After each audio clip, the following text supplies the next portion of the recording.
జగన్‌కి మధ్య ఏదో ద్వేషం ఉంది. వాళ్ళిద్దరి మధ్య ఏదో గ్యాప్ ఉంది అని అనుకుంటే పొరపాటే. వాస్తవానికి ఏదో అంటారు గదా! శత్రువు మిత్రుడవుతాడు అనేది. నరేంద్ర మోడీకి శత్రువు ఎవరు అంటే వైసీపీ కంటే అతిపెద్ద శత్రువు కాంగ్రెస్ పార్టీ. అలాగే జగన్మోహన్ రెడ్డికి శత్రువు ఎవరంటే తెలుగుదేశం పార్టీ కంటే అతిపెద్ద శత్రువు కాంగ్రెస్ పార్టీ.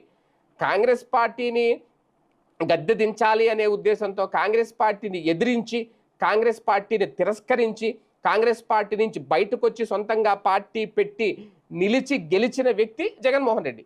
అలాగే కాంగ్రెస్ పార్టీకి వ్యతిరేకంగానే భారతీయ జనతా పార్టీలో రాజకీయాలు చేసి గుజరాత్‌లో ముఖ్యమంత్రిగా ఉండి తర్వాత ప్రధానమంత్రిగా వరుసగా 3 సార్లు అయిన వ్యక్తి ప్రధాని నరేంద్ర మోడీ.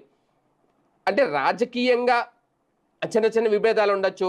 లేదంటే అమిత్ షాకి జగన్ నచ్చకపోయి ఉండొచ్చు. కానీ జగన్‌కి నరేంద్ర మోడీకి మధ్య ఎలాంటి విభేదాలు లేవు. ఎలాంటి గ్యాప్ లేదనేది తాజాగా